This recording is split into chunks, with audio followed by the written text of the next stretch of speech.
Happy Friday morning. Thank God it's Friday is what a lot of people are saying. And Nathan Martin, Steve Maxwell here are both saying the same thing. Thank God it's Friday. I am so excited. Got a jam-packed Friday for you here on Talkback, so we're excited about that too. We want you to call us. We really want to hear from you this morning on the BOM Bank Talk Line, 318-442-8255. This is one of those days where it's again, I think Moon Griffon says open line Friday or whoever. Yeah. And so, we've got nothing on the agenda as far as in-studio guests. That means that's more time for you to call in and share what's on your mind. I'm shocked that we went a whole show yesterday and didn't talk about carbon capture, but I'm sure there'll be a little bit of that today. Jumped right on that. I know. I just went and jump right off the bat because there is a meeting coming up on July the 1st. I've had people remind me of that. You and Al have talked about that. But if that's on your mind, feel free to call in, and there's a opportunity for you to share your thoughts. There's some things taking place in the coming week with the 4th of July that we want to talk about. End of the year agenda issues for municipalities and those who have fiscal years that run July to June. It can be confusing at times. Municipal governments and governments in general outside of the federal government often run, including the state government, run on a July 1 to June 30 fiscal year. Mm-hmm. The federal government has an October fiscal year changeover, and then we have the calendar year of January to December. So you kind of have to figure out which year you're talking about, and it is fiscal, FISCAL, not physical. Not physical. Not let's get physical. Okay, it gets tough. It does. Well, look, right away we've got somebody on the line that wants to chat with us, and we'll take your phone call. Good morning. You're on Talkback with Stephen and Nathan. Hey, good morning. Thank you for taking my call. Good morning, sir. Thank you for taking my call. Yes, sir. Go right ahead, David. I got a question for Stephen. Uh-oh. Well, I can sit back now. Yeah. Okay. What's that? I said I can sit back. Go right ahead. Why is murder illegal? Because it doesn't benefit the human being or society as a whole. I'm sorry, you keep breaking in, coming in and out. What? Say that again, please. Well, it doesn't benefit the human being at all, does it? Yeah, but there are places on the planet where murdering someone for doing certain things is not illegal. It's actually applauded. Like, what do you mean, like certain religions? I'm only hearing every other word you say. What the point I was trying to make is that we have a morality because we have a value system. And so what informs that value system is critical. It's crucial. Now, after Darwin, the left had an excuse basically to act like God didn't exist.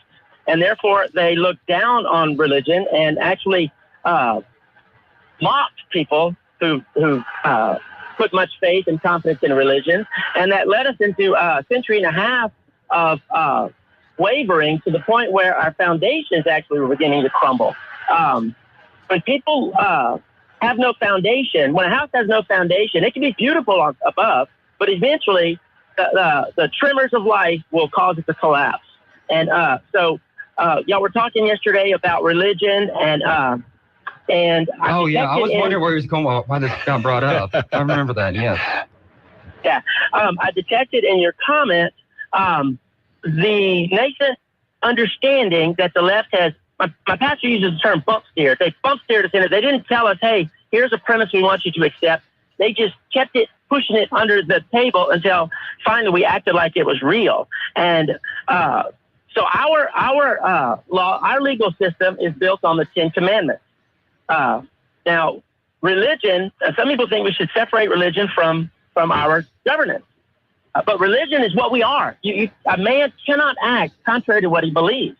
So what we should do as critically thinking adults is look at the religions of the world and try to ascertain which one has yielded the best result, the one that resulted in the greatest human thriving. Now, I would make the argument that that's Christianity. The Judeo-Christian worldview has created us, this country that we have and that we enjoy. So, like Nathan pointed out, and many of our states had constitutions that said you could not run for office unless you were a baptized Christian. Mm-hmm. Why was that? Because they understood the power of ideas. And while I would not force that, I think that was early in our thinking. I would not want that to be a statute now. Understand that I would not pick someone who did not have a Christian worldview because I understand that without that foundation, they are liable to think things that do not result in human thriving, that actually cause much human suffering. We've seen it. The 20th century has given us hundreds of millions of dead people to teach us that the left's ideology is bad and it yields poor results for those governed by it. So anyway, that's a long way.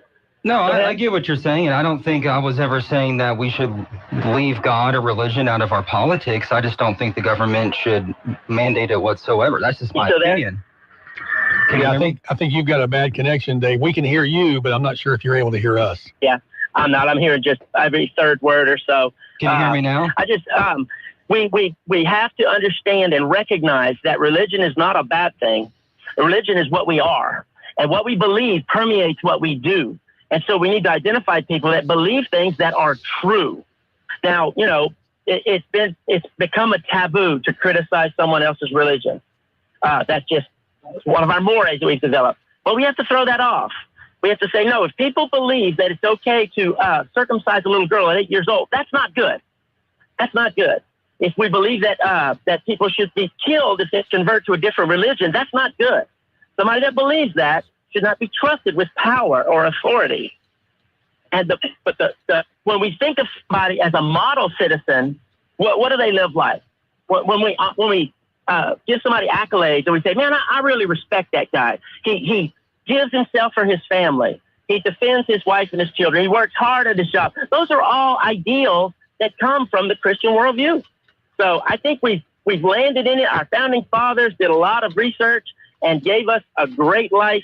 And I think it's our job to defend it and to pass it on to the next generation. Anyway, thanks for letting me speak in peace. You have a great day. Thank you, sir. Always appreciate your thought-provoking conversations and gives us something to think about. I wish you could hear me. I would like to talk about it a little bit. I mean, what I'm trying to say is if you want to elect someone who is religious, you know, you're a religious elected official, Nathan, that is, they elected you to do things per your code, your thoughts. Mm-hmm. I'm just saying you shouldn't mandate the city. My opinion, you shouldn't mandate the city of Pineville to have the 10 Commandments up. That's just my opinion. Right. I can see that. I understand that perspective. I think, you know, I've been on the council for 20 plus years, and I have tried to make sure that while my faith influences my decision making, it's not that the influence and faith affects my decision making.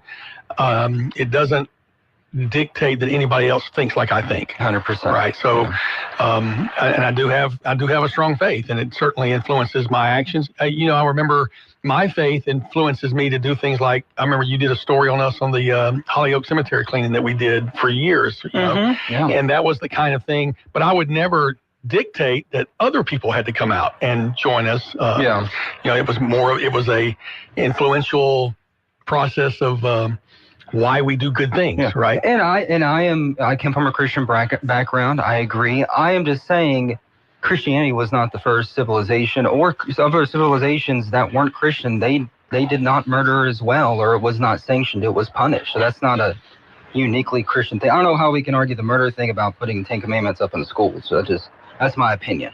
I really wasn't sure where he was going with that, and the phone connection created a problem. We have a couple other people wanting to talk. Let's go back to the phone line. Good morning. You're on Talk Back with Stephen and Nathan. Hey, good morning. Morning. Non-religious topic. Okay. It actually has to do with grass. Which kind? No, I'm just kidding. Well, the kind that grows. Well, that grows too. Well, the kind we cut and green. Right. But we've talked about this before, but it just came back to my attention because we had some friends from out of town that were here, and they asked about the grass on MacArthur Drive. They didn't even know it was MacArthur Drive. They said your main drag, which is ironic that they would say that because it is our main drag. And I know y'all don't have an answer to this probably, but y'all are both kind of reporters and can find out. What do we got to do to get the grass cut on our main drag in central Louisiana? It's ridiculous. This is the main thoroughfare. This is what people see when people come in. I've heard Trish talk about this. When they bring business clients, potential, buyers here, potential people with businesses, this is what they see. Like, this is the city's business card, and it's terrible. Right. We all know about the hotel next to the Canes and them, the guy renting that out for the homeless and all that. But it's like this area, this strip of our city, from the old North Circle, all the way down past the mall, is just absolutely an eyesore. And it just seems to be a pretty easy fix. I just don't understand. I just was putting that out there. Maybe y'all had heard something, or maybe you could find out. But I think that the city would probably find this to be a completely ridiculous idea because it would be helping them. But you could have a city work day, and I guarantee you there'd be 50 people with lawnmowers that would show up to mow that thing, to mow the medians. And, I don't know. It's just a thought. Well, I appreciate that. We have a nice place here. We do. We got problems, we got issues with crime and all that, but Central Louisiana, especially Pineville, the way it's growing now, it's a beautiful place. And that little part of it, though, that kind of grass is ridiculous. Well, so I just thought I'd throw that out there. You may have given Stephen a new story idea to pursue. I've got some thoughts on that about how that process works, and I'll share all of that after we come back from this break. Talkback Thank you. is sponsored by The Clinics with 27 providers and 3 locations. Someone can see you today. Stick around. More of Talkback is on the way.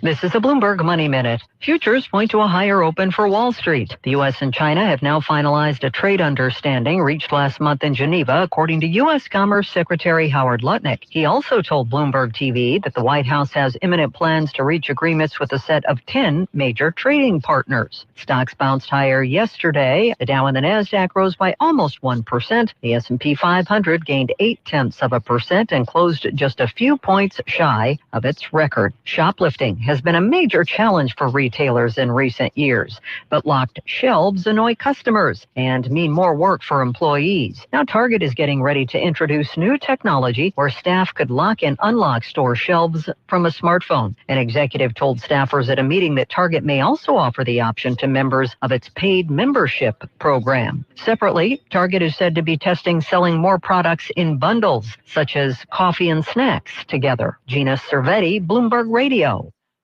This summer, the Rapides Parish Library is turning up the volume and getting all jazzed up. Whether you're a cool cat or a little bebopper, there's something happening every week at your local branch. Live performances, hands-on crafts, cool programs for kids, teens, and adults. And yes, plenty of reading, too. Shake off that summer slump and keep the whole family learning and creating and having a blast. Read what you love, track your minutes, and win prizes. Join the fun and get all jazzed up this summer at RPL. If you'd like to take part in the show today, call the BOM Bank Talk line at 442-8255. That's 442-TALK. And remember, if you're looking to purchase or refinance your home, call Christina Bagwell at the BOM Bank Mortgage Department at 448-2430. 970 AM, 104.9 FM, KSYO. To take part in the show, call 442-8255. That's 442-TALK. Talkback. Welcome back to Talk Back on Friday. It's Open Line Friday on the BOM Talk Line 318-442-8255. That's the BOM Bank Talk Line. We appreciate them sponsoring that phone. And we actually have 3 lines you can call in. And so chat with us. And it's time for me to reconnect my your camera. My camera. There we go. I want to go back to the grass saying the North MacArthur Drive. Is that what he was talking about, North MacArthur Drive? I think he said everything from the old North Traffic Circle all the way south. Okay, so I was like walking through there trying to get the Fort Polk sign the other day or yesterday, and it was pretty high, pretty right? Tall, yeah. So I can give you a perspective about that. Any state route, which is what MacArthur Drive and 28 East would be considered. I don't remember. They have a number for MacArthur Drive. I don't know what the number is, but I know like sometimes you'll see DOTD talk about 3124 or 1960 highway. Well, that's actually, we know it locally. I think 3144 is Edgewood Drive, but they have a number for it, right? Well, MacArthur Drive will have a number. 28, everybody uses that. the state has the responsibility of maintaining those rights of ways. And typically what they do is they will contract those out to be mowed on a certain number per year. When the routes go through municipalities, typically they contract that with the municipality. The downside is that the state typically authorizes, and someone can call me and correct me if I'm mistaken on this, but it's either 3 or 4 mowings per year. That's really what the state says. This is what we're going to do. We'll mow it 4 times a year. So in the city of Pineville, the city of Pineville has that contract, and it's either 3 or 4 if somebody wants to give me the specific number. But the city of Pineville then mows more and decides we want it done more frequently. The expressway, for example, when you come over the Purple Heart Bridge, it's mowed weekly. Right, Okay. it's manicured. Those city employees take such pride in that, and they've got all the magnolia trees and all the other pretty stuff that's in there with the big, beautiful sign. And there are, that's just something that the city takes on that expense. And so it really boils down to number. Now, further out the expressway, it's not weekly, but it will be, perhaps monthly. It may get 10 or 12 mowings a year versus just the 3 or 4. I heard Mayor Bishop talk at the finance committee meeting that I think he said that he spoke with Representative Johnson about trying to see if they can get some more reimbursements to up the number. But that's just a conversation that's being had. And I'm sure the city of Alexandria is probably in a similar, if the city maintains it, next time somebody's mowing, check to see which trucks are out there. And maybe state trucks that are out there, or tractors, I should say. The issue that the caller brought up about having a city work day, I got to tell you, I don't think that's going to work because of the liability issues involved. Insurance. Can you imagine the city allowing 50 people and riding lawnmowers out there? I know, 6 or 8 years ago, town of Ball thought about doing that and actually had some people come out and mow the median, and it created a problem with the state. The state's like, no, you cannot. The only people authorized are the people who got the contract, because one accident, one person making a big wide U-turn on their zero-turn mower, or one person going off the road. You hit a rock, you hit a business. It's a whole thing. I was. This is the cynical part of me. Like, if I'm paying tax dollars, ain't no way I'm having a work day cutting North MacArthur Drive. I love the city. I'm just saying, Interesting. That's an interesting perspective. I think probably many have, is that's why I pay taxes. But then their response would be, well, you don't pay us enough taxes for us to do it. Could be. More often. So, and that goes to budgeting, which, we talked about that coming up on Monday. Pineville City Council will have a special council meeting every year on June 30th. It takes place. It's to adopt the budget for the new year. We had the hour and a half long budget meeting this past Tuesday night. The council's been going over that, and will give their feedback and make any amendments that need to be made. I'm sure each municipality will be. I know Ball did that. I think I saw the other day, Ball actually had a 3-hour long special meeting where they went through it with a fine-tooth comb. Oh, man. And I am so grateful for the city of Pineville. We have a gentleman by the name of David Humphreys. Those who are in local government knows he is a superstar when it comes to numbers. He worked for the Rapides Parish Sales and Use Tax Office for many years, and we were fortunate to hire him away. Sorry, guys. But he is just a brilliant mind, and he has done a lot of really good things. So I'm grateful that we'll have a good budget, I think, to be adopted on Monday. Good. So, okay. Do you have any other budget hearings that you pay attention to? Budget hearings? Yeah. I just try and keep up with the major cities over here. That's about it. But I'll try to go even if there's no news story from it, just to kind of keep up. All right. Well, Stephen, the new theme song for Stephen is "I've Been Everywhere, Man. I've been everywhere." You were yesterday. You're going to drop a story today from a place you went yesterday in Pineville, a little area that you kind of talked about how nice that whole area was. I don't know what we should call it, like the military highway family complex or something, but they have Waybacks Arcade. I did a story over there yesterday. I'll post it sometime today.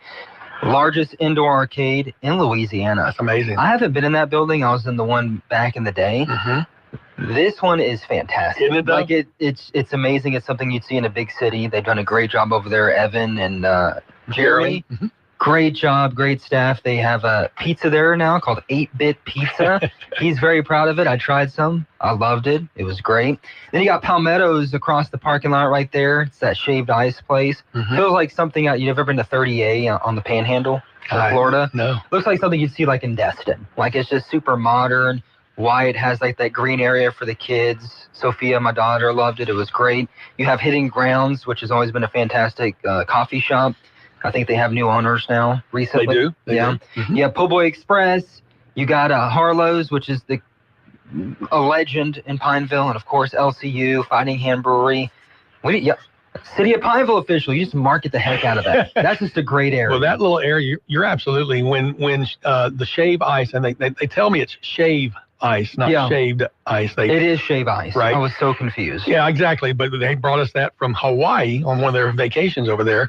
When they brought that in, and that was kind of their idea. The family that has that, I think their daughter or son is a student at LCU, and kind of want to give them a jump start there. And it's a family-run operation. But their process and their mind was, this is a great area that people are already trafficking. And I, as a city official, as you mentioned, there was a dilapidated house there that he tore down, and he built that, had that concept to design. It looks like an old gas station. Mm-hmm. They have their menus in an old newspaper box, and they're just a beautiful design. And there's music there sometimes on Friday nights or Saturday nights, guys outside with their guitars and cajones and playing music. And great destination place for people to hang out. But Waybacks, what a success story to be the largest in the state of Louisiana. They actually are looking at expanding. They may go to other markets. Wow. And they found a niche for sure. It gave me a warm, fuzzy feeling when I went there. It's fantastic. What was your favorite game? I like Mortal Kombat. I like all the Star Wars games. Street Fighter's fantastic. I was never huge into pinball, but it looks like a lot of fun. Mm-hmm. But they got everything there. They even have gaming consoles, and they got food. So they have date night once a month. I think it's tonight, or was it last night? But it's half price. Well, and then I think I don't know if they still do it. Tuesdays was buy one, get one free. That was always a great night. That's a good deal. Yeah.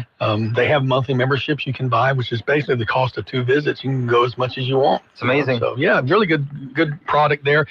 Talked to Jeremy, the owner. This is their 5-year anniversary. They've been around 5 years. I know. And they're looking at making some changes to the space. And right now, unless you get the pizza to go, you can't go in and sit at the table. You have to pay to go in. And they're talking about changing that up where the tables will be on an area you don't have to pay to go in. That would be great for grandma that wants to bring her kids and sit out there on the tables and, eat a pizza and Bluebell ice cream. It'll be good for them too. A little extra business. It could very well do well. All right. Time for a break. We'll take it. Be back with more on Talkback with Stephen and Nathan. KSYL. Hello, I'm Dr. Noah Miller. I'm the new guy at the clinics. I'm a family medicine physician from Vedrine, Louisiana, and I'm now accepting new patients. Call today for an appointment. The clinics offers a wide range of services, including primary care, family and chronic care, urgent and acute care, on-site lab and x-ray as well. Same-day appointments are available, and we accept most insurance and Medicare. Experience exceptional care at the clinics. 1587 North Fulton. Call 445-9823 or reach us online at theclinics.us. Looking forward to seeing you at the clinics. All of us have that one friend who can just light up the room with a smile. And sadly, how many of us are just a little bit envious of that friend? Well, here's the good news. The folks over at Today's Dental in Pineville can deliver that beautiful beaming smile. Over the years, hundreds of hopeful patients have visited and been completely satisfied. They've made getting dental implants an amazingly simple, low-anxiety procedure, one that's affordable for anyone's budget. The staff at Today's Dental go out of their way to make you feel comfortable with calming in-office IV sedation that's administered by a highly skilled, certified nurse anesthetist. And their multiple finance options make the entire procedure truly affordable. Isn't it your turn to light up that room? Give Today's Dental a call at 448-4540. It's a general dental facility on Highway 28 East in Pineville, owned by Dr. Jonas Gauthier. That's 448-4540. If you're planning to visit Europe, you can be forgiven if you're confused by new rules for Americans who want to visit the UK and or the 29 European Union countries. From America's #1 travel radio show, this is your RM World Travel Minute. I'm Rudy Maxa. For England, Americans must fill out an electronic travel authorization form, or ETA, online. Fee's about $13, and it's easy to obtain before you travel. Just make sure you buy it from the UK government's official website. There are scammers out there. You'll have a few steps to go through, like providing a photograph of yourself, and then you'll put the app on your phone. The ETA is good for 2 years, providing you don't get a new passport in that time, and you can visit the UK as many times as you want. The Schengen or European Union countries changed the deadline for their EES, which is an exit entry program that you enroll in when you provide fingerprints and have a picture taken upon arrival at your first participating EU country. You'll need this beginning this October. Now, don't feel put upon. The U.S. requires similar procedures for foreigners visiting America. More travel info at rmworldtravel.com. 970 AM, 104.9 FM, KSYO. Now back to Talk Back. Happy Friday, happy Friday, happy Friday is what everybody's excited about today, especially those who have 4-day work weeks. 4 days. 4-day work week. Well, some people do. Those nice. who work the 12s or 10s, they work 4 10s. Some who work the 12s. I'll tell you a schedule I would have a hard time with is that rotating. I don't know what they call it. Somebody call in and tell me what they call that rotating shift that police officers do, where you work 12 hours. You're off 12 hours 2 days, then you're off 2 days, then you work 3 days, and you're off 2 days. It's a 2-week rotation, and it takes you 2 weeks to work through on again, off again. And the hardest part to me is when you work 2 days, you're off 2 days, then you work 2 nights, and you're off 2 days. And that shift between working 12 hours during the daytime and then working 12 hours at night. Is that a swing shift? Maybe that is what it's called, swing shift. I'm not a fan of those. Well, hats off to those who do it, and those who work those 12 hours. I know there are a lot of people who really, really do like the 4-10s, though, because I think that should be the standard, honestly. It'd be nice. 3-day weekends. I think your employees will be more refreshed, happier. I don't want to do it because I like coming into work, but it's just like, I think 4-10 would be good for society. Well, that's, Moon Griffon has the idea that Monday's the best day of the work week because he loves to work, right? That's his idea. I enjoy work. I'm a bit of a workaholic. It's just when you love what you do, you don't really work, right? I hear you. You're getting to play and enjoy life. I wanted to chat with you about you also broke a news story yesterday about Blue Cliff College, and I think you actually broke that story. Yeah, I got I had a source tell me that they heard that it was closing, so I called the school, and after a while they told me that they will be closing on-campus enrollment starting now. So the class that graduates in December will be the last class at Blue Cliff Alexandria. Their Gulfport, Mississippi, and their Metairie, Louisiana locations will stay open. From what I'm seeing from some of the comments is that the online is still going to be happening if you're in this area, but on-campus enrollment will be no more. And that's straight from Blue Cliff College. So I've seen some comments on there like, you got it wrong. I was like, no, that's what the school told me. And I saw that one of the persons telling you need to get the whole story. It was, I think, an employee of Blue Cliff. But I think probably the nuance is there'll still be online classes available. Maybe there'll be a local registrar's office. I don't know. I just made that up. Nobody quote me on that. But the fact that the school itself as an entity will cease to exist and on in-person classes after this last graduation this fall. They said it was a corporate decision.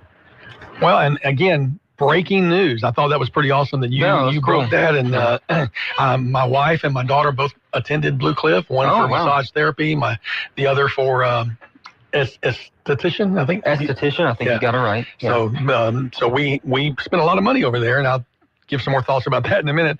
After this phone call, good morning. You're on Talk Back with Stephen and Nathan. Hey, how's it going? Good morning. Great. Good morning. How are you?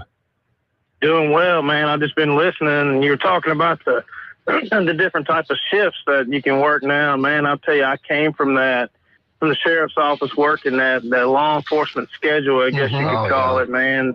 And now I work 4-10s, and I got to say that's the best thing that you could go to. It's great. Are you still in law enforcement? I am not, man. I left law enforcement.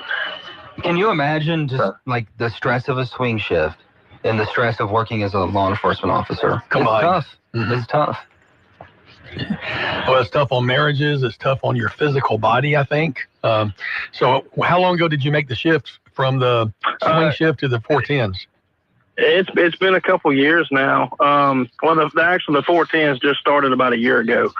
But, it's been a couple years since law enforcement. But it's definitely been a change. It's been a lot better on marriage, on my body, mentally, physically, spiritually. It's been great. Good for you, man. That's great. Well, congratulations. And some jobs, there's just simply no way if you're trying to provide 24-hour-a-day coverage 7 days a week, it's going to be tough to provide that coverage without doing something like that. I did hear a while back there was discussion on some departments to say you would work the swing shift, but it'd be straight days and straight nights. The problem with that is nobody wants to work straight nights, and so you're punished almost if you get stuck on that. So that's why many of the officers I spoke with, even though it's very hard, they wanted the rotating day, night, day, night, day, night. How did you cope with that when you were in law enforcement? What kind of changes did you have to make with your family? Man, it was, you miss a lot of things when you work like that. Of course, you have to work some holidays too, but just that schedule, you miss a lot of things during the day that your family does, and you're having to sleep, because you have to go in and work later on that evening. So it's definitely was you had to sacrifice. Well, my hat is off to you. Thank you for the years that you did that. Yes. But I'm sure I can tell in your voice you enjoy the transition. 100%. Great. Well, thanks for the call, man. Nowhere near the stress of a law enforcement officer, not even put in the same camp. But when I worked in television news, you had to always skip the holidays. You had to get called in all the time. If you government officials had an off my schedule meeting, I had to go to it. Thanks a lot for that. You're welcome. But yeah, it's nice not having to be forced to do that for sure. Right. Guys, y'all have a good day. Thank I you. appreciate the call. answer. Thank you very much. Going back to that idea of when you were doing the early morning show, what was your daily routine like? I got up at 2 a.m, went to work at 3:15, 3:30, got off at around 11:30 to noon. Depends on the day. Yeah. And they were pretty cool at that station because they would let you kind of just like, if you want to take off at 11:15, go ahead, because we make you get up at 2 a.m. But sometimes you'd have breaking news and you have to stick around, or if they wanted you to anchor this special because of some big event, you had to stick around. But wow, yeah, it is what it is. But you get taken away from holidays. You have to pick if you want Christmas, Thanksgiving. You may not get either of them. Just stuff like that. It's just annoying. I've got a couple of friends that are in the distribution world, and one of them does bread distribution, and he gets up at midnight every day, goes to pick up the breads from the bakeries, and then he has multiple routes and multiple employees and distributes it to all these stores all over. And we don't think about those guys who go to bed at 6 o'clock at night, get up at midnight, and go make sure that we have fresh bread on ourselves every day. Our producers at the TV station, though, if you worked the morning producing show, you'd have to get up at be there at 11 p.m. Golly. Yeah. Well, you got to do a lot of prep work. All right, we got a call on the line, but we're going to have to take this break. We'll be back with your call right after this. Talkback is sponsored by The Clinics with 27 providers and 3 locations. Someone can see you today. Stick around. More of Talkback is on the way. Don't miss the Hot Tub and Swim Spa Blowout Expo this weekend only at the LaBorde Earls Entertainment Center. Browse over 40 hot tubs, cold therapy tubs, swim spas, and saunas from Nature Brands. And up to 50% off this weekend at the LaBorde Earls Entertainment Center. Visit hottubexpo.com or call 1-800-SPA-SALE. Matthew. Oh, sorry. It's okay. I just need you to listen to me. I know that a lot of times, Mom, it might not seem like I'm listening to you, but I am. I hear you. And what you say really does matter to me. I mean, let's be honest. No kid likes rules, but I get why we have them. I hear you, and I know it's because you care. For more information about talking with your kids about underage use of alcohol and other drugs, visit underagedrinking.samhsa.gov. Now back to Talkback, 970 AM, 104.9 FM, KSYO. Welcome back to Talkback. It's Friday morning, Open Line Friday. We're going to go right back to the phone lines. Good morning. You're on Talkback with Nathan and Steven. I'm kind of out in the country, so I don't know if my connection is very good. We hear you loud and clear. Okay. Well, first of all, I still think that our trial attorneys be taxed about 10% on their profits to cover people who don't have proper insurance. Okay, it cut out just a little bit. Did you say the trial attorneys should be taxed 10% on their profits for those who don't have insurance? No, not for those who don't have insurance, for those who are basically underinsured. Okay, and so you're saying, and just help me understand your logic or your thought process, is that tax would go to cover some of that that deficit in insurance for those who are underinsured? That's correct. Okay. Not for people who are not insured. They shouldn't be driving. Mm-hmm. Well, I got to think that one through, though. You're saying that the trial attorney, this is the winning attorney if they bring the suit, and then that tax would go back to like a fund, or it would go to? Yeah, it would go to a fund, and the situation, as far as I'm concerned, is Digger and his buddy have those big signs up saying, we got $1 billion for our client. Well, 40% of that $1 billion went to Digger and his buddy so they could take the governor's turkey hunting. I think a decent solution to start with is maybe put in some laws in place where, whether it's trial lawyers or rich CEOs, they shouldn't be able to donate hundreds of thousands of dollars to political campaigns. Well, that would be helpful for sure. But it's really irksome to have to watch TV and see nothing but pictures of Digger and Morris and his buddies, and drive down the highway and see nothing but big signs that have their grinning faces on them. I don't know who's more famous, the trial lawyers or Drew Brees in the state of Louisiana. Well, I think it would probably be the trial attorneys. Yeah. And by the way, you were in Shreveport, weren't you? Yes, sir. What kind of change happened in that city after they had a change in the mayor? Any real change? I mean, the big thing he was focusing on was getting rid of dilapidated buildings, which Shreveport has so much dilapidation. It's ridiculous. So that's one thing they're focusing on. Crime-wise, I think their numbers are going down a little bit. The murders were significantly down this year. I don't know if you can equate that to government intervention.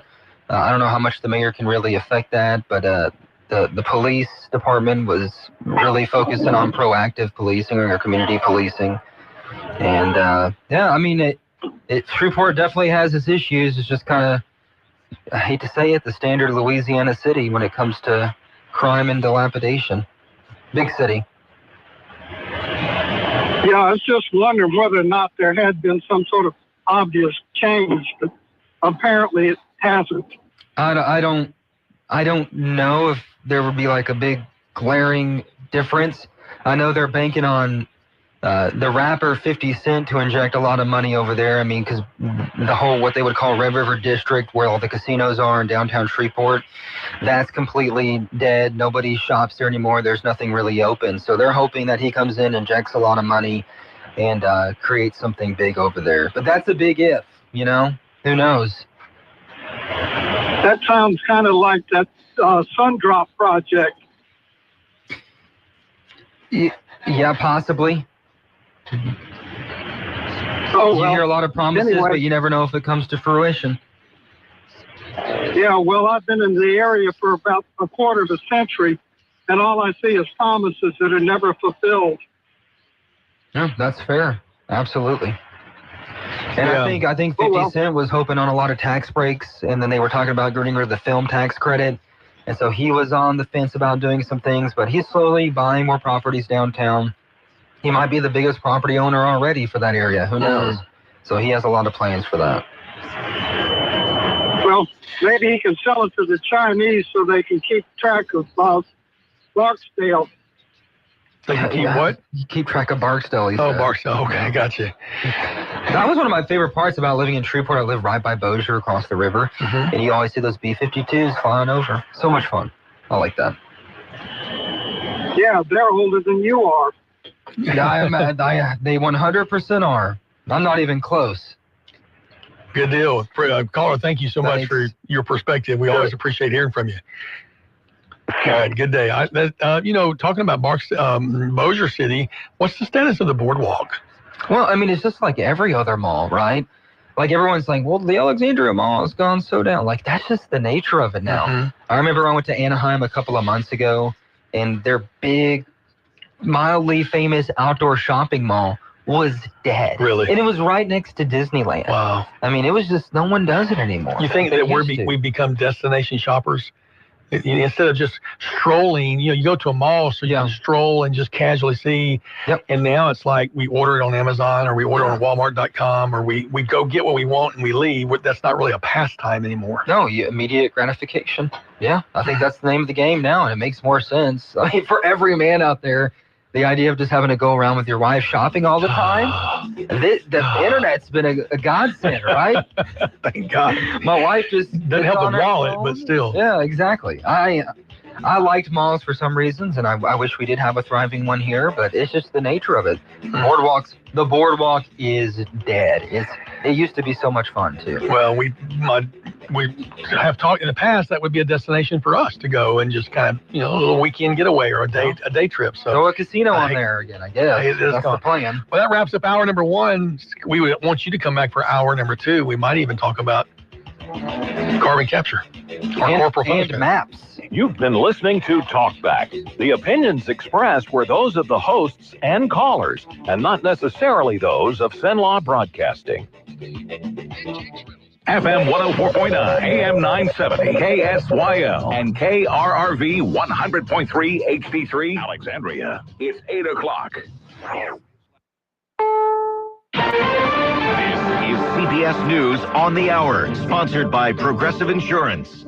I'm Deborah Rodriguez. All eyes are on the Supreme Court as it wraps up its current term. Justices are expected to announce decisions on half a dozen remaining cases next hour.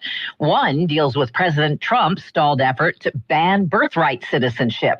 Correspondent Jan Crawford is in Washington. I think based on their questions and oral arguments, it seems clear that they are prepared to really rein in the use of these nationwide injunctions, which has exploded dramatically really since 2015. The Justice Department is investigating hiring at the University of California. The university has a plan to expand its enrollment and have it better reflect California's diversity by 2030. The Justice Department wants to know if there has been any race or sex-based discrimination in UC's hiring practices. In a statement, the university says it is committed to fair and lawful processes in all its activities. This is just the latest federal probe of the university. The Justice Department is already investigating whether 3 UC campuses are complying with the 2023 Supreme Court decision that banned affirmative action in college admissions. Michael Wallace, CBS News. Some officials in Iran are admitting U.S. strikes caused serious damage to 3 of the country's nuclear facilities. Correspondent Imtiaz Tayeb has been talking to people in Tehran. Since we arrived in Iran,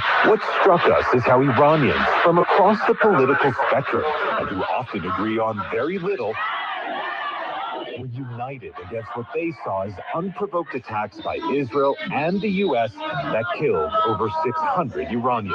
An Israel-Iran ceasefire is holding, but a deal to end hostilities in Gaza still elusive. The U.S. State Department has approved $30 million for the Gaza Humanitarian Foundation.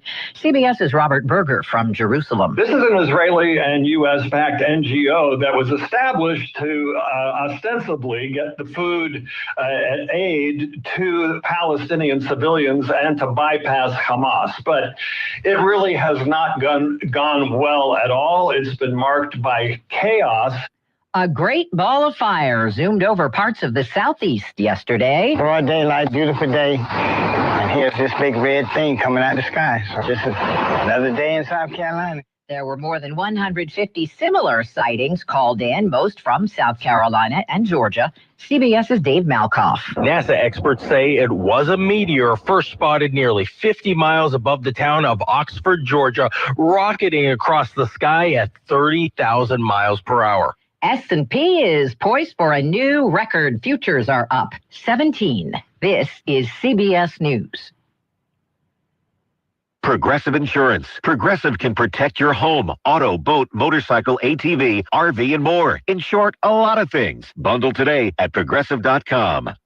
If you have unfiled taxes or are in debt to the IRS, this is important news. Did you know the IRS has programs specifically designed to help people struggling with tax debt? Powerful tax assistance programs that can save you thousands if you qualify. No one knows these programs better than the experts at Optima Tax Relief, America's most trusted tax resolution firm. A-plus rated by the Better Business Bureau, their award-winning tax attorneys and licensed professionals have resolved over $1 billion of tax debt for their clients. One call to Optima can start the process, helping to put an end to your worries about wage garnishment, asset seizure, and other aggressive IRS actions. Find the best options to solve your tax problems. Call the experts at Optima Tax Relief today for a free consultation. Call 800-343-6460. 800-343-6460. 800-343-6460. Optima Tax Relief.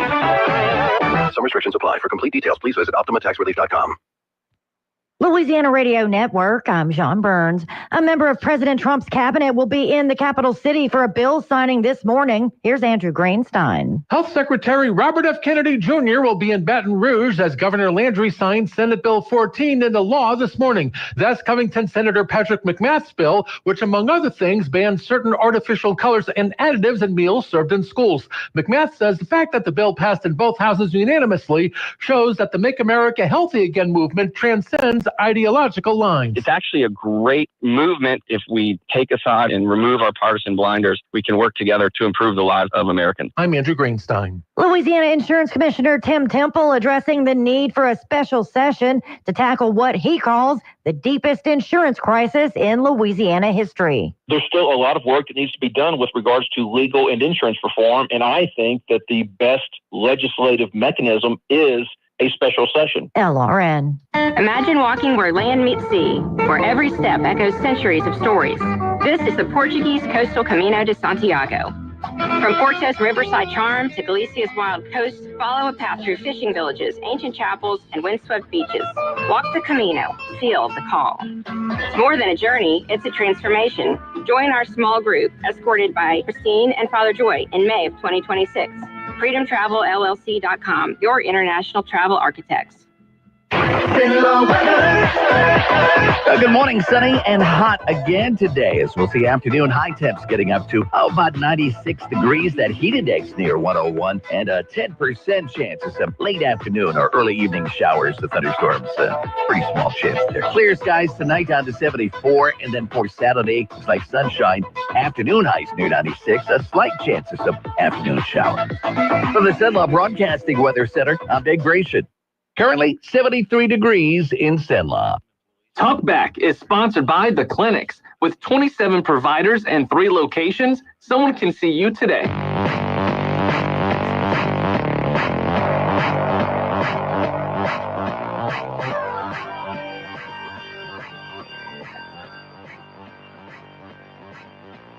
It's Talkback, Central Louisiana's longest-running talk show.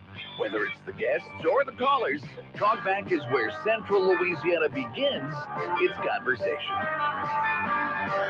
Happy Friday morning again, Nathan, Martin, Stephen, Maxwell, and we have been joined with Beauty, Stephen. Beauty is in the studio this morning. Wait, the camera's not showing the Beauty, though. Sorry, Van. That's all right. Now we've got the camera on the Beauty. All right.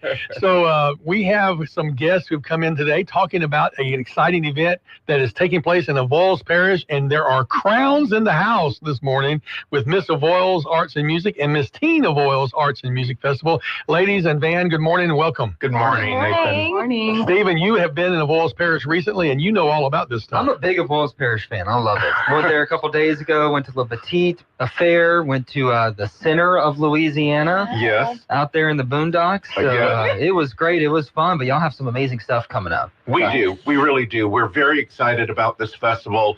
And when we set out to do the Avoyelles Arts and Music Festival, one of the reasons that we did it was because Marksville is host to Louisiana's longest running July 4th parade as recognized by the state. So when the Avoyelles Arts Council was creating the festival and putting it together, we thought, well, this makes a lot of sense because Marksville did not have its own festival. We're in our 13th year, very happy to be here, and it has really become Louisiana's July 4th destination festival. So what are the things that you guys are going to offer? What are some of the events? Well, of course, it all kicks off with the parade at 10 a.m. Everybody's invited. All roads lead to Marksville this Friday, July 4th. The festival is always on the actual day of July 4th. Kicks off with the festival. Festival ends kicks off with the parade at 10 a.m. Festival grounds at Paragon Casino Resort also open at 10 a.m. And of course, for a fun-filled day for the entire family that has arts, crafts, and food vendors, a bake-off, food eating contest, a car, truck, and Jeep show, and of course, 2 stages of entertainment with live music, the best Louisiana has to offer all day long. Awesome. And fireworks. Oh, you can't forget the fireworks. So, this is really seriously a one-stop shop for everything July 4th related. I'm bringing everybody. You got me convinced already. So what are y'all's favorite parts? So I personally love the parade because you get to see all the people and see the community that really has poured into me and Felicia. I know with us both competing in the Miss Louisiana and the Miss Louisiana teen pageant, we had so many people rooting for us. So just to see the community that's always giving back to us is such a pleasure. Now, this is Bella that just spoke to us. Bella, what's your full name? I'm Bella Fontana. I'm the Miss Avoyelles Arts and Music Festival teen. Very well. And you graduated high school recently. You're headed to Tech in the fall. Yes. And you'll be studying what? I'll be majoring in elementary education and specializing through the 1st through 5th grade. Wonderful. Well, that's exciting. And then you mentioned Felicia with us next door, standing right next door. No. And introduce yourself, because I know you've got some great things going on in your life as well. Yes, I'm Felicia. So I'm the Miss Avoyelles Arts and Music Festival, and I'm a 3rd-year doctoral student at LSU. Oh, wow. Yeah, so earlier she said she was in the PhD program or PhD something, and I heard PhD. I'm like, what's that? You guys all laughed at me. What's PhD? That's right. Yeah, I don't know either, man. So. Household digger, but you're in the doctoral program. What are you studying? What's your doctorate? What will your doctorate be in? It's in school psychology, so I do autism assessment and research. My brother has autism. That was my platform at Miss Louisiana, so it's kind of my whole life. And you just competed in the Miss Louisiana pageant. Yes, sir. 6 days ago was the finals where I was able to get 4th runner-up and represent Avoyelles. Yeah, wonderful. Fantastic. Man, I know you guys are super excited for her. We're so proud of these girls. They've done just a really exceptional job representing the Avoyelles Arts Council, Avoyelles Parish, and of course the Avoyelles Arts and Music Festival, which is just growing by leaps and bounds every year thanks to the efforts of outstanding women like this. Well, ambassadors like you walk into a place with your smiles and your crowns, you light up wherever you go.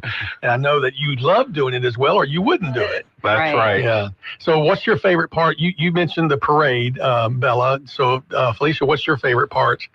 I'm really excited for the bake-off. I was actually supposed to be a judge, but I can't do it because I have to get ready for the parade, but I bet it's going to be so delicious. So I'm excited for whoever gets to taste it. Well, if you'll need another judge. We probably do, actually. Okay, hit me up. I love judging I like goods. those old-fashioned, I call them old-fashioned elements of the festival, such as the bake-off, because it's really, it's great to walk into. That happens at the RV Lodge, by the way, in the lobby.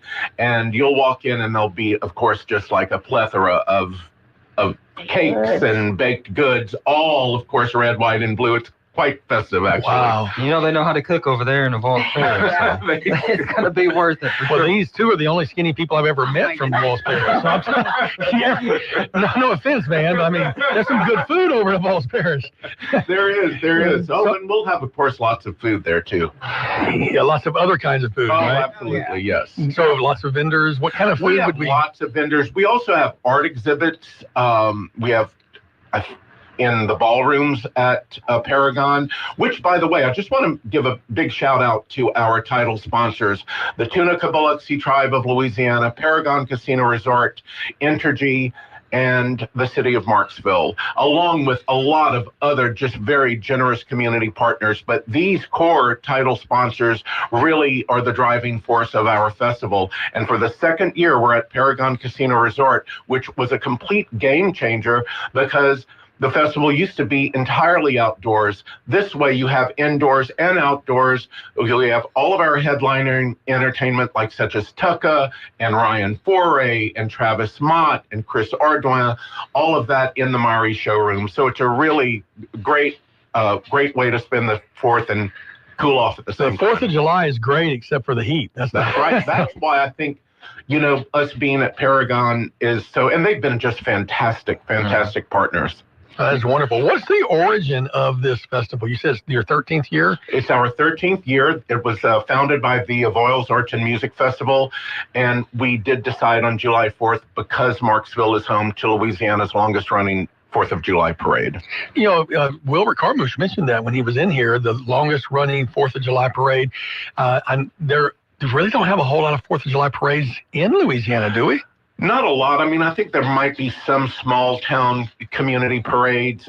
Erath, of course, has a long-standing July 4th tradition, and I think a couple of others. But we set out to become Louisiana's July 4th destination festival, and I have to say, I think or if we're not, we are definitely on our way, because last year was absolutely just incredible. And with it falling on a Friday this year, we're expecting a banner year. Do you get much support from the Louisiana, like Billy Nungesser's office? Oh the my tourism, gosh, Secretary yes. of Tourism? He's been a grand marshal for us in the past, and they've been great to us, for sure, absolutely. Well, I know he loves to promote anything Louisiana, and this is something... He does, and his office has been very supportive of our efforts, for sure.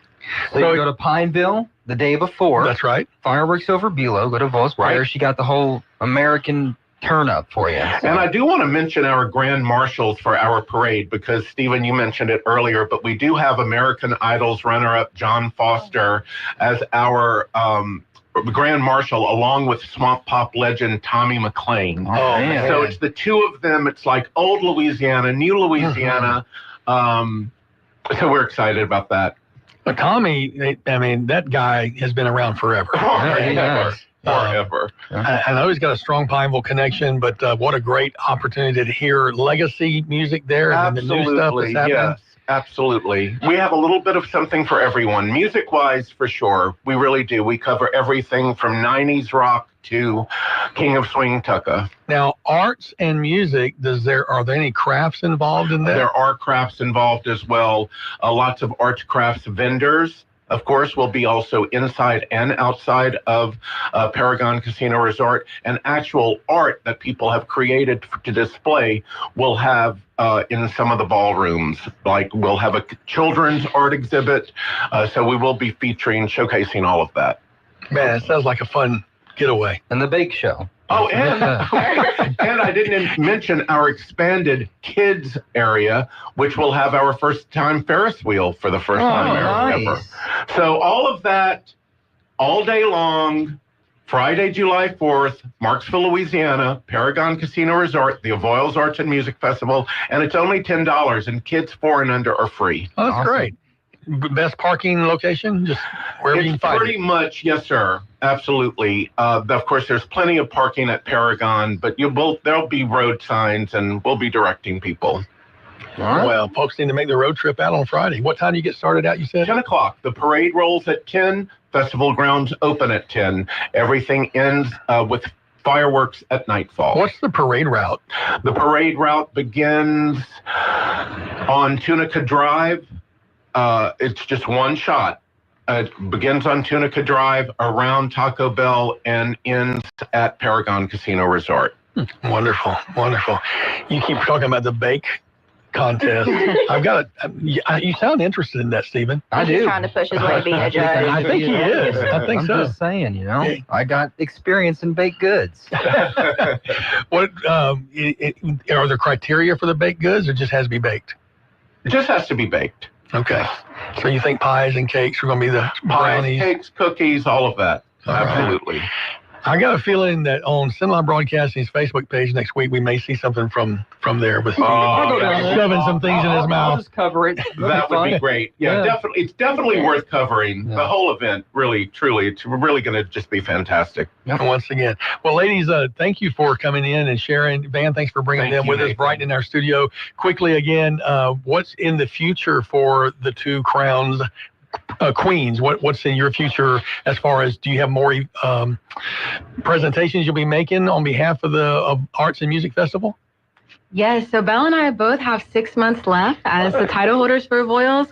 So there's so many things left for us to do. Even though we both will be returning to school in the fall, we'll definitely be around making a lot of appearances in town. And when is the next pageant for the festival, Queen? We don't have an official date, but it will likely be in January. Okay. And so would you recommend other girls do this? Oh, without a doubt. Again, this community is like no other. I've represented many parishes, and nothing has quite been so close to home or loved me just as much as the Voyles Parish has. Oh, man. Y'all are easy to love. Oh. Yes. Now you mentioned you've represented other parishes. Do you have to be from a Voyles Parish to compete in the pageant? I'm not sure for this upcoming year. I know this past year, I'm from West Monroe, Louisiana, so obviously not. Obviously not, yeah. But even from not coming from this parish, having this community, I would recommend it to anybody because it's such a lovable community. Oh, thank you. Man. You may need to repeat, is what I'm saying. I absolutely agree, but I did want to also throw in that they'll be hosting queens from all over the state of Louisiana. We'll actually be hosting a Visiting Queens event. I know y'all were talking about arts and crafts. We're having a decorated sunglasses competition. So, like, I personally have these little heart glasses that are coated in beads. We'll be having a watermelon eating contest. That's and right. a few other festivities for the queens to join in on. So, if you are a visiting queen, I definitely recommend coming out because we'll have a ton of stuff planned for y'all. That's always one of my favorite parts, to see all of the queens from all over the festivals. I mean, Pecan Festival, Crawford, they all come to their event on July 4th. That is so great. Yeah. Well, they also got me a watermelon eating contest. Me too, man. That excites me. So, all right, maybe it'll be a watermelon seed spitting contest. Speed spitting? I don't know about that. Something, I don't know. All right, well, thank you guys for coming in and sharing the good news about it. That's coming up next Friday, a week from Friday, today. July 4th, all roads lead to Marksville, Louisiana for the Avoyles Arts and Music Festival at Paragon Casino Resort. Back after this. Talkback is sponsored by The Clinics with 27 providers and 3 locations. Someone can see you today. Stick around. More of Talkback is on the way. You too could have a beautiful smile in as little as 12 weeks. Exclusive to Today's Dental in Pineville, Virtual Align Clear Aligners, the fastest, most convenient, affordable way to straighten your teeth for people on the go. Plus, they're invisible. No one will know you're doing it.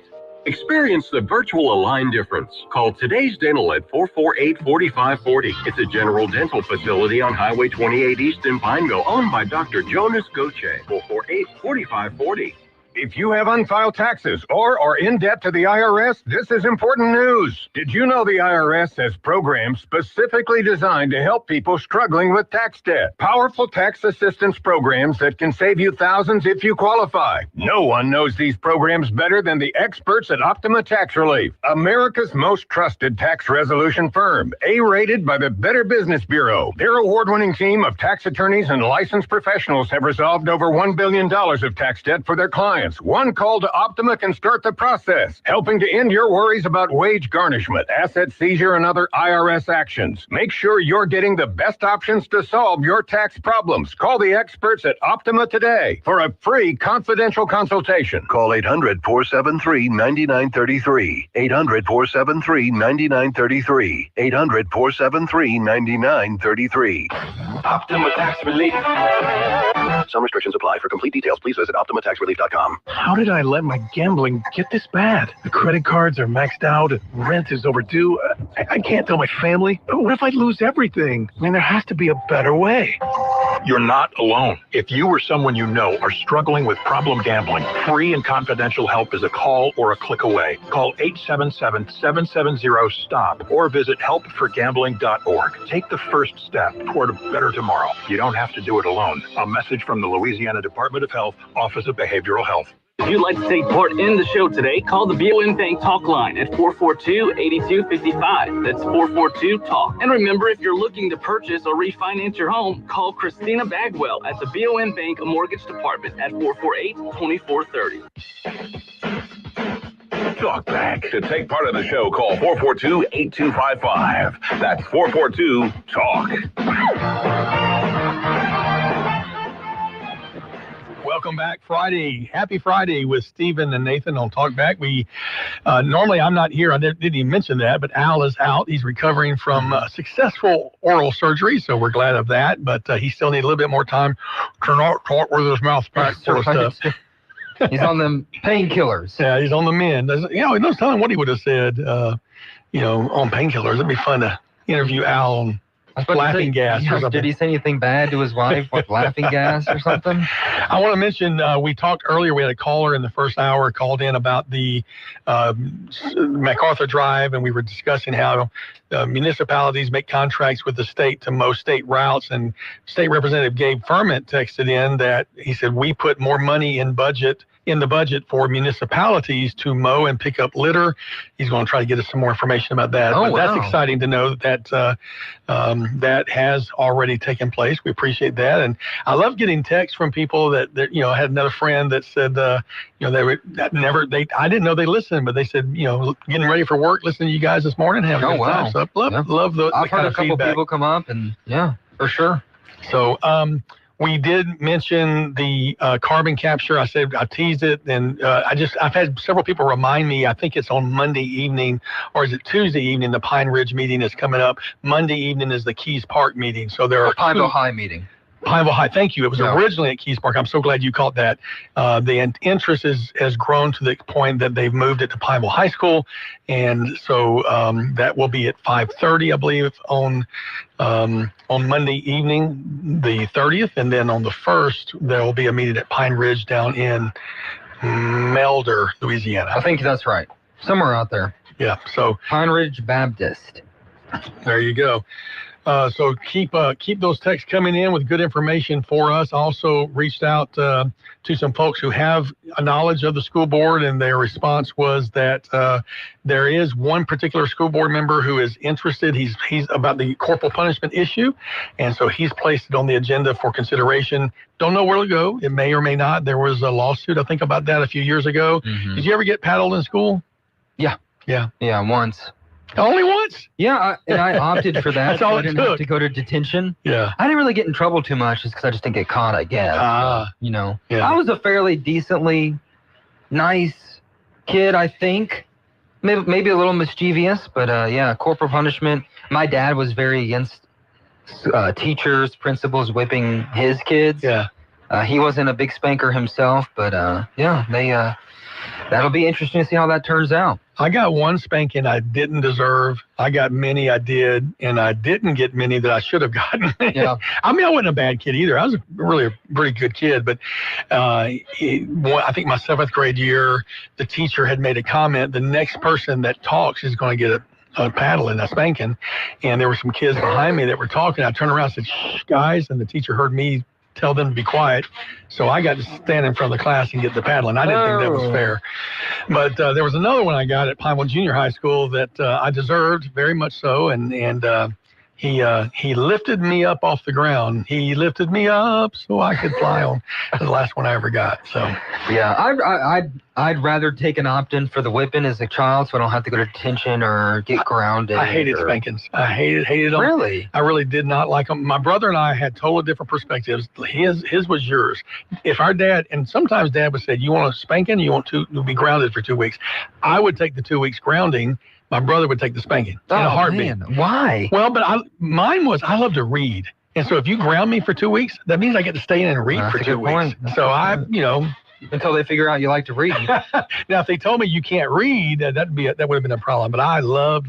Still to this day, I typically read a book or two a month and try to absorb information. And I love reading. Yeah, I've been stuck on like pointless fantasy books the past month or two. Yeah, but it's nice. It's a good reprieve from learning. Do read some pointless is a good word. I like detective stories, spy novels. Just sometimes you need to get away from the heavy reading, right? Yeah, and I think too, it's just good to let your mind run free a little. Do you do audiobooks? No. I don't either. I actually subscribed to Audible for a while, and I only listened because there was one book I wanted to. I had a trip coming up, and I think I need to cancel that subscription because I've got 12 or 15 credits sitting there waiting on me, and I haven't gotten another one. I've just now gotten acclimated to Kindles. I used to be anti-Kindle because I had to have the book in my hand. Oh, yeah. But then I got my little $40 Kindle, just the paper white ones. It's fantastic. Well, I can take it everywhere. Oh, you read on your phone? I do. Well, I mean, the screen's big enough. So, I mean, on my home screen, there's my Kindle right there. And I don't like the glare on the phones as much. That's why I like the Kindles, but...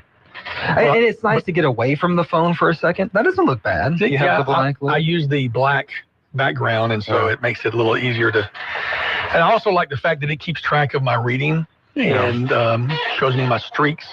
I think I've missed one day in the last 400 something days or something like that. So that's a little self-affirmation there. I've missed the last 3 weeks with the new job, just trying to get acclimated and moving everything. So I'm in this really good book, but I haven't looked at it in 2.5 weeks. But I've been itching to get back into it. Now, I've got a friend who may be listening. You want to talk about a reader, and his hobby when he goes to any place is to find Goodwills or used bookstores and he'll buy 20, 30 books at a time. I hear you. I went to Major League Collectibles there on MacArthur Drive for Yeah. a shoot, and they'd had like a bunch of used books. I found a John Steinbeck Garden of Eden, Beast of Eden book, and it was this old, tattered, and they gave it to me. I tried to get him to buy it, but I have it on my desk just for the nostalgia of it and the good look. I love John Steinbeck and I love old books. I was in Book Nook the other day in Ball. They have moved their location. They used to be in North Ball. Now they're kind of close to Certified Transmission, and they're there with Jake's Place. I mean, it's a phenomenal, great story opportunity. I'll tell you about them all there. It's called the Book Nook. Okay. Starfish Ministries, Book Nook. But they have a ton of used books, and I had to reserve myself because... Where's that at? Right next to Certified Transmission, across from Ball Tire on 165 in Ball. Oh, man. They have a coffee shop in there. Dude, let's go. I'll go with you. Yeah, the folks that run it, they run the Starfish Ministry, which is a support for not adoptive families. What's what I'm looking for? Foster families, yeah. And then Jake's Place. They reached out to me too. Did they? Mm-hmm. So Jake's Place has an autism-friendly play area. That's specifically designed for kids. Over in Ball. Over in Ball, absolutely. Amazing. Phenomenal location, and it's a nonprofit that's doing great things. They actually have a home for emergency placement for foster kids in foster. Jessica Lashney and the whole team over there, great folks, and definitely their little Jake's Place playground area for kids with autism on the spectrum. Phenomenal. So we went to one of those over in Shreveport. They had a huge playground for sensory and autistic children on the spectrum, was what they would say, and fantastic place. I don't know, they had that over in the Ball area. That's a big deal. It is a and big you'll deal. meet some of the best people in the world are foster parents. Absolutely. Amazing people. All right, back with more right after this. Talkback is sponsored by The Clinics with 27 providers and 3 locations. Someone can see you today. Stick around. More of Talkback is on the way. This is a Bloomberg Money Minute. Wall Street looks headed for a higher open this morning. U.S. Commerce Secretary Howard Lutnick says the U.S. and China have now finalized a trade understanding reached last month in Geneva. He also told Bloomberg TV that the White House has imminent plans to reach agreements with a set of 10 major trading partners. It's looking less likely that we'll see an interest rate cut next month. Many Fed officials this week made it clear that they'll need more time to gain confidence that tariff-driven price hikes won't lead to persistent inflation. Toyota sales revved to a third straight record last month, surging 8% from the year before. Strong demand for hybrids in the U.S., Japan, and China provided a boost. North American sales jumped 11%, but buyers can expect to pay more. Toyota is raising prices next month on some vehicles sold in the U.S. by more than $200. And stocks rose yesterday on Wall Street. The broader market gained almost 1%, with the S&P closing just a few points shy of its record. Gina Cervetti, Bloomberg Radio. Summertime in Cenla is here. Time to explore. Feeling adventurous? Go biking or hiking in the National Forest, or camping at the many recreation areas that offer canoeing, kayaking, boating, and fishing. Fun for the whole family. Check out the animals at the zoo, on a petting farm, or at a drive-through safari. Love golf? Then hit the links. And for those with a taste for freshness, don't miss our farmers market. Want more ideas? Go to explorealexandriapineville.com. 2 cities, 1 epic summer. Attention all real estate agents, property owners, and lenders. When you or a client needs a real estate attorney, call the professionals at Thompson Law Firm. Whether the legal matter is basic or complex, the Thompson Law Firm can accurately guide you or your client to a successful outcome. That's why numerous industry professionals have trusted the Thompson Law Firm for years. They also handle estate planning, successions, and business law. Call them at 473-0052. I am a paid non-client attorney spokesperson. A message from Israel Air Conditioning and Heating. Yeah, my mama, she told me to pick up and call Israel Air. She told me Israel Air. She told me. She said they'll come running with comfort beyond compare. better price. Because you know we're all about your comfort, no troubles. Call 442-6657. That's 442-6657. We're all about your comfort, Good morning, sunny and hot again today as we'll see afternoon high temps getting up to about 96 degrees. That heat index near 101 and a 10% chance of some late afternoon or early evening showers with thunderstorms. Pretty small chance there. Clear skies tonight down to 74, and then for Saturday, it's like sunshine. Afternoon highs near 96, a slight chance of some afternoon showers. From the Cenla Broadcasting Weather Center, I'm Dave Gratian. Currently 78 degrees in Cenla. Talk back. To take part in the show, call 442-8255. That's 442-TALK. Welcome back to Talk Back on this Friday morning. It's a happy Friday, and we're going to go to the phone lines. Good morning. You're on Talk Back with Stephen and Nathan. Hey, Big Nate and Big Steve. It's Big C. How y'all on there this morning? How's it going? Good to hear from you, Cornelius. How are you doing? Boy, I tell y'all got the best show going.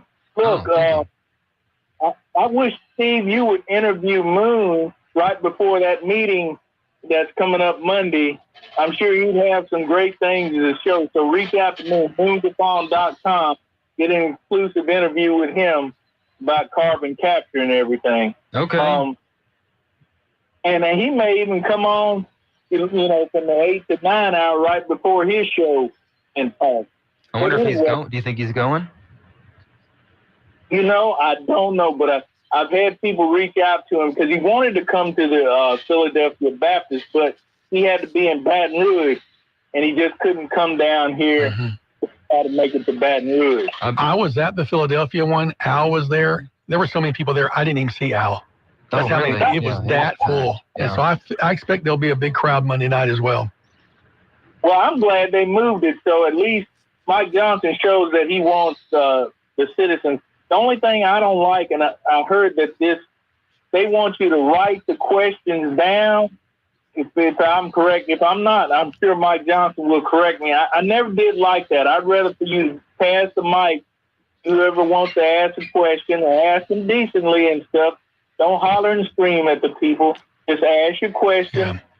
I hear what you're saying, but at the same time, and I do prefer the allowing the questions because they're in it. But the danger at the same time is you get a back and forth between two people that end up,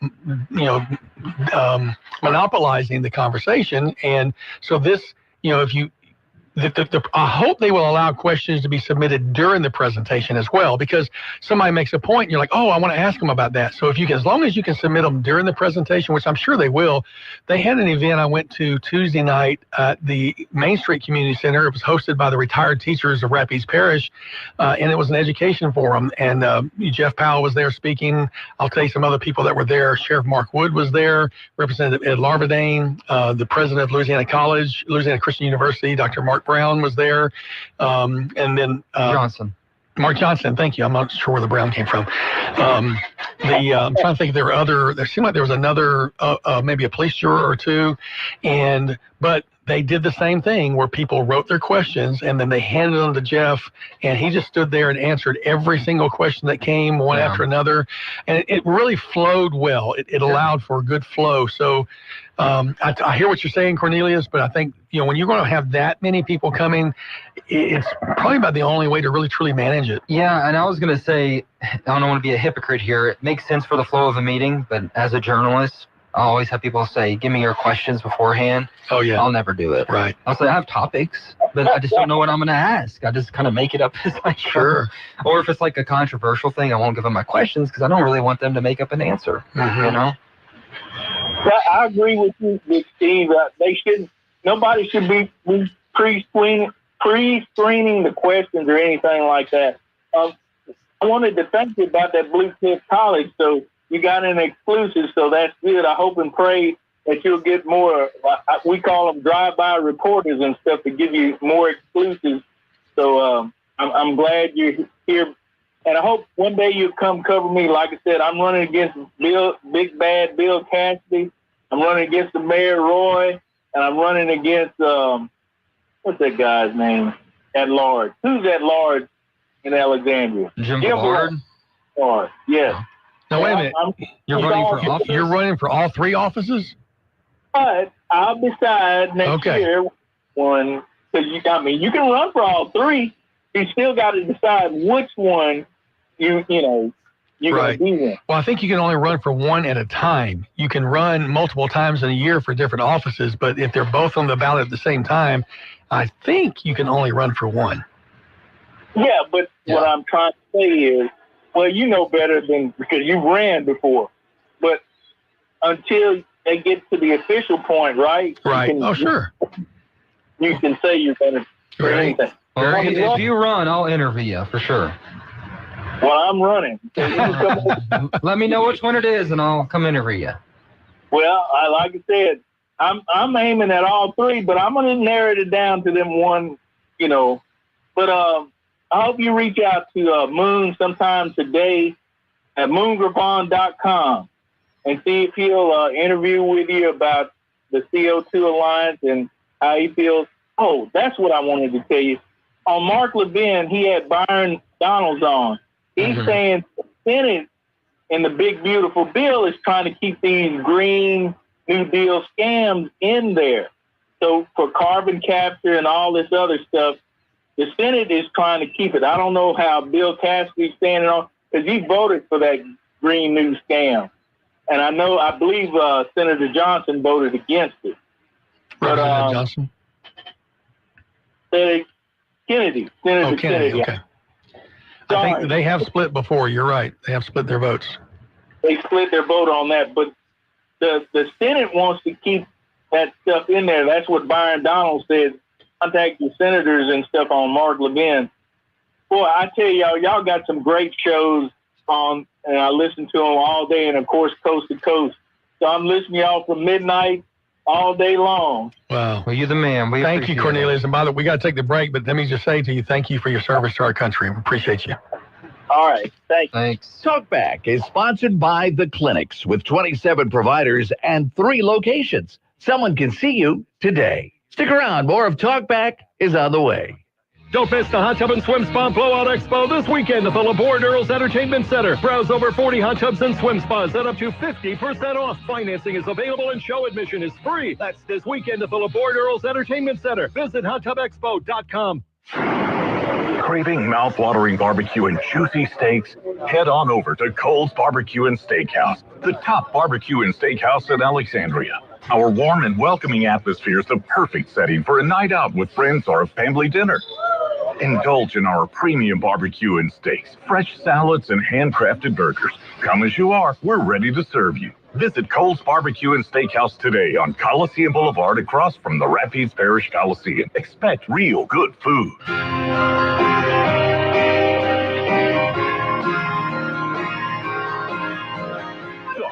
To take part in the show, call 442-8255. That's 442-TALK. He was taking separating babies from their mothers. He was taking separating babies from their mothers, putting them in cages, making sure the families were separated. That's not the right way to go. What I've done since I've changed the law, what's happened? I've changed it in a way that now you're in a situation where there are 40% fewer people coming across the border legally. That's better than when he left office. And I'm going to continue to move until we get the total ban on the total initiative relative to what we're going to do with more Border Patrol and more asylum officers. President Trump? I really don't know what he said at the end of that sentence. I don't think he knows what he said either. Look. 1 year ago today, can you believe that? 1 year ago today, that conversation took place. And it feels like a lifetime ago, doesn't it? It does. So much has happened. So much has happened since that CNN debate on June the 27th, 2024. The Democratic Party was caught off guard, had to come up with another candidate. And a lot of people take issue with the fact that Kamala Harris ended up being the not voted for candidate. Yeah. I don't know what else they could have done, though, that late in the process. Yeah, well, they keep talking, and we keep seeing these investigations on hiding the president's mental decline and physical decline. What are they hiding? We all knew it. he would have had a hard time getting reelected. I'm telling you. I think that the issue was that, like Karine Jean-Pierre and a lot of those folks were claiming. Well, they were saying, though, no, he is sharp. Somebody would come out and say, I was just in a meeting and he's sharper than he's been in 20 years. And you're like, no, those are bald-faced lies. Well, do you think if Donald Trump had a significant mental decline, do you think Karine Jean-Pierre would, or what's her name? Caroline Levitt would go on there like, well, he's really struggling out there. They're not. No, they're not politics. Right. Of course they're not going to say. Well, we are still in a country where the FDR's wheelchair was not disclosed to the people. So I'm not saying it never happened before. I think John F. Kennedy had a lot of back problems and pain medications that would at time may have affected his speech and whatnot. So we've had that history. You want to be past that. We're having these investigations. I have 2 eyes and a brain. We all knew he was declining. The thing and the reason I'm a no party candidate is because I don't want to be so tied into one specific party that I have to toe the line. Yeah. And this feels like a toeing the line kind of thing. 100%. But yeah, Donald Trump is around the same age. He obviously does not have that same mental decline that President Biden had a couple of years ago. Mm-hmm. Has he maybe slowed down a little bit? I don't even think so. But you could tell it's starting to wear on him a little bit, just the age. I see that. And I want to show this also. I think it's improper. Whatever standard you have, you need to have for everybody. Yeah, and so, for example, I don't think it was proper for President Trump to drop the F-bomb on an interview the other day, especially if you're going to go on and say that the Democrats do that and that's not right. Well, if you're going to say the Democrats shouldn't use the F-bomb, then be equal in your 100%. Your standard that you're going to put across the board. But everyone was so concerned and worried, and they made a big deal out of it when he dropped the F-bomb. That did not surprise me whatsoever. No, I think that's probably part of his, maybe part of his vocabulary. 100%. I don't know. It wouldn't surprise me. I think it was a part of a lot of presidents' vocabulary. If you've listened to some of the Nixon tapes and the LBJ, there's no doubt about it. When the guard was dropped, they spoke candidly and. I think there should be public decorum, but man, if you have the world on your shoulders, I'd be hard pressed not to throw an F-bomb. Wasn't it interestingly though that day he was really upset with both Israel and Iran? Yeah. Right. And it's almost like that got everybody's attention, and everybody it's kind of like when Daddy slams his hand down on the table and yells, and the whole table just gets quiet. Yeah. Daddy's mad. I don't like a lot of things he does. That's no secret, but I like some of his foreign policy tactics. For sure. I think they've been mildly successful. Well, it's interesting that inflation still seems to be level, not going in any crazy direction right now, even with the tariffs. I really thought we would have had much more increased prices a few months into the tariffs, and we haven't seen that. Well, they've been halted a little bit. I think we have till July 9th till the China one kicks back in. But I saw this morning we have a deal possibly in the works with mineral rights and all these different things. So it'll be interesting. Absolutely, to see the level of chess that's being played on that upper level. BOM Bank talk line number 318-442-8255. Love to have your calls. And Cornelius had called in, talked about wanting an interview with you. That Voiles Parish was here. They invited you to go. If people want Stephen Maxwell to come cover a story, how do they get in touch with Stephen Maxwell TV? Stephen with a V, STEVEN at SimLawBroadcasting.com. Just email me or DM me on my Facebook.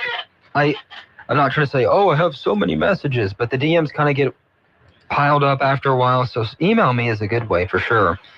Or if you have my cell phone number, text me. Mm-hmm. Please text, don't call. You're one of those. I like to call. See, I'll call other people because I like to just get, have a conversation going. But if it's during the day, if you call me in the evening, I'll probably answer.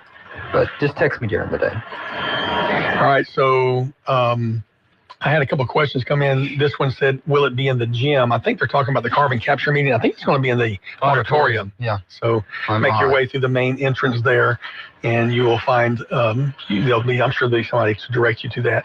And I also had another friend texting me that the the state authorizes 4 cuttings per year. I said 3 or 4, I couldn't remember. And so this person texted that it is 4. Really appreciate Representative Furman letting us know that they did work on that. So that's probably where Mayor Bishop got that information about that conversation that was coming up. We were talking about books a little while ago, the Starfish Book Nook and Coffee Corner. Yep. Someone commented, FYI, free books at the library, Rapides Library. I'm a big library advocate. It's one of our greatest assets that we fund. Now, what did they comment? Free books? Free books at the library. Oh, at the library. You That's can right. rent them. So Let me tell you something. Forget about it. Something else you can get with your library card, a friend of mine turned me on. There's actually some services that you can get because you have a library card. You can get audiobooks and rent movies and things like that. There's a lot of stuff that comes with that library card. Yeah, at Shreve Memorial Library, when I was there, I went all the time. They had all sorts of different assets and different perks for being a library member, card holder. I'm trying to remember what the name of those. I have the apps on my phone. I just don't know. They will be closed, by the way, on July the 4th, as I'm sure most city facilities. That's going to be next Friday. So you're going to want to check to see what your municipality trash pickup day is and garbage and that kind of stuff. They'll all be posting those next week. Typically, when a entity like a municipality closes on a Friday, they'll bump your Thursday and Friday. Both of those will be bumped up one day. So your Thursday will be picked up on Wednesday. Your Friday will be picked up on Thursday. So I'm an apartment, so I just hear the dumpster guy at 5:30 in the morning, cranking those big dumpsters around. By the way, have you checked out the new Rapides Parish Sheriff's Office app? Did you know they have an app now? I didn't know that. So I've downloaded that app, and you open that up. It's going to ask you to use your location, and they'll have different kinds of notifications of stuff that's coming up. You can search news and press releases, scam alert. You can actually do an inmate search. A lot of people have never known how to do that, but if you're looking to see a arrest record for someone, jail information, make payments, join our team, and all kinds of other stuff. So RPSO, very nice app that folks might want to take advantage of. It's a good resource for sure. I wish we had that about 5-6 years ago. Have you ever used that inmate search? On the app? No, just on their their website. Yeah, for That's sure. a great piece of information that you can get a hold of. You can find interesting things daily. I'm on the Rapides Parish RPL.org on their website as well. And they also have a thing on there where you can suggest a book that you're looking for. So if you're looking for a book, let them know and they'll try to get that for you. All right, let's take our last break of the hour. When we come back, I gave you a look 1 year ago today. I'm going to go back 40 years ago when we come back. Talkback is sponsored by The Clinics with 27 providers and 3 locations. Someone can see you today. Stick around. More of Talkback is on the way. The clinics welcome Dr. Noah Miller, family medicine physician, to our team. Dr. Miller from Vadrine, Louisiana, is now accepting new patients. Call today to schedule your appointment. The clinics offers a wide range of services, including primary care, family and chronic care, urgent and acute care with on-site lab and x-ray. Same-day appointments are available, and we accept most insurance and Medicare. Experience exceptional care at the clinics, 1587 North Bolton. Call 445-9823 or look us up online at theclinics.us. Success is about momentum. For over 20 years, Kinetics has been moving businesses forward with cutting-edge IT, cybersecurity, and marketing solutions while keeping them secure, innovative, and competitive. We power progress with next-gen business technology and marketing solutions designed to keep your business ahead of the competition. Need seamless IT, a bold new brand, a strategy built for what's next? Don't get left behind. Move forward with Kinetics. Visit kbisp.com and take the next step today.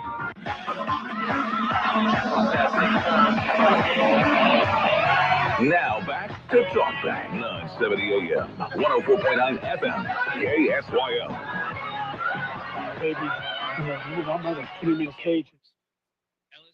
Let me find the right button here. I was trying to get a Ronald Reagan clip for you, so let's see if I can bring this up to you. About 40 years ago, Ronald Reagan. You ever notice how every time a Republican takes office, the Democrats start acting like it's the end of the world? I mean, the minute we cut taxes or trim the budget, they start screaming that the sky is falling. Now, don't get me wrong. I admire their consistency. If the stock market surges, they say it's just helping the rich. And if it crashes, they say, yep, that's what happens under Republican leadership. And don't even get me started on foreign policy. A Republican president could be shaking hands with world leaders and signing peace deals, and they'd say, it must be appeasement. But the minute there's tension overseas, they rush to the nearest camera like it's Black Friday saying, see, we told you the world would catch fire if he was in charge. Now, I've always said, it's fine to disagree on policy. That's democracy. But if your best shot at winning is hoping the American people lose, well, maybe you're in the wrong country.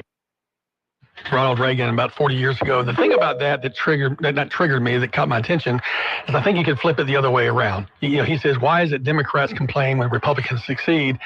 And we're hearing a little bit of that. It seems like right now the Democrats not have, they're giving a different narrative on the bunker busting bombs in Iraq. But I remember too, and again, when I think, was it Limbaugh let me not name the name or a name, but if you can't cheer for your president, whichever party's in, to have a victory for the nation, you've chosen your party over your nation. And I struggle with that a little bit. Yeah, but I don't know when Republicans do that for a Democratic president. Well, that's what I'm saying. Exactly. It's a double-sided, double-cutting sword. Everyone gets so mad because the media goes after Trump and the Democrats go after Trump. I get it. I understand the media is mostly liberally biased, the national media. But I did not see a single time that Fox News congratulated President Obama for a single thing in his 8 years. I remember when they were moaning on about his tan suit one time. Wow. Like it's just the way politics is now, and you can't the pot can't call the kettle black, right? So I try to consume news from multiple sources. There are times I am conservative, it's known, but I got to turn that one off and go look at Axios or go look at some other source. Sometimes Axios isn't too bad. They're not. They still have a little bit of a lean, but not as bad. Babylonian Bee had a hilarious story. The Babylon Bee, not the Babylonian Bee. Oh, I didn't even notice. But they had a funny story, if I could find it. It was about all the different ways that the Iran bombing was reported by the different media, and the headlines that would be, one of them was like, well, I'd be better if I can find it. Yeah. But just the jokingly way of whether MSNBC or whether it was, here we go, I found it. So according to them, the New York Times would said, a quiet Middle Eastern community devastated by unprovoked Trump attack. On the flip side, Fox News, Trump neutralizes terrifying Iran nuclear threat with mere seconds to spare. That's right. And, you go back around MSNBC, Iran is now the George Floyd of the Middle East. Oh, Lord. This was tough. BBC News, reminder, next call to prayer is 1 hour. Allahu Akbar. I think you got the phone working. Oh, gosh. Well, let's go back to that phone line right now. Good morning. You're on Talkback with Nathan and Steven. I appreciate y'all so much because y'all are fair to all the callers, but the CBS network that y'all use is always biased, almost always. And as far as practicing Christianity in government, there was a time when lawyers had to study the Bible all the way from Clarence Darrow to Abraham Lincoln.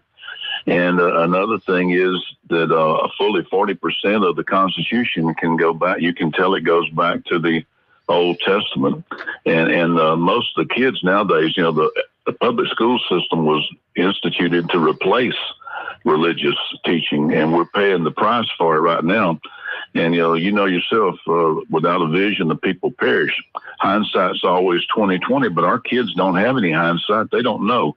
I was asked one time to swap with a teacher and teach the Civil War in American history, and one little girl very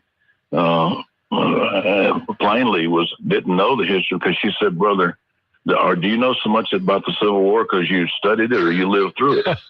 And that's pretty well the way that it is. And so, teachers don't learn content anymore; they just learn facilitation, how to teach, and you really you can't have the proper perspective if you don't have the proper content. And I appreciate y'all, but I wish y'all would think about going to Fox or going to somebody else that wouldn't give such a slanted view, would reflect and echo the way that y'all treat the callers, and I appreciate All you. right. Thanks. Thank you so much. We appreciate that kind word about our interaction with the callers, and the choice of the news network would be above our pay grade, unfortunately. Yeah. But I don't know how many good options there are out there that provide the breadth of content that, I just don't know. I really have no clue. Yeah. I mean, we got the same issues when I worked at television stations in the past because we had a CBS affiliation or NBC affiliation. Sometimes I wish we could separate, but they provide a lot of content too. Yeah. They do. They'll be interested to see the coverage of the Supreme Court today. There's a possibility of a decision coming about Louisiana's congressional districts. Yeah, the end of the Supreme Court term is coming up, and we might see a decision on if the recent congressional map is constitutional, specifically District 6 that runs from Shreveport through Natchitoches, Alexandria, all the way to parts of Baton Rouge, where Cleo Fields is the congressman there. And we'll see if we have to go back to the drawing board and create another congressional district. I don't understand in all honesty, the debate is you have to have a minority district, but you can't use race to draw it. Wait a minute. It can't be the sole purpose, I think. But it doesn't make any sense. Doesn't make any. Yeah. Make it make sense, because that doesn't.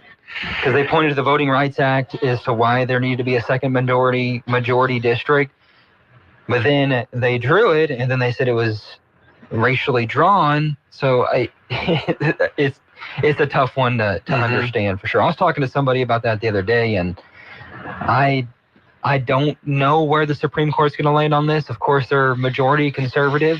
They're kind of like a 6-3 right now, aren't they? Sometimes they surprise you. They do. Yeah.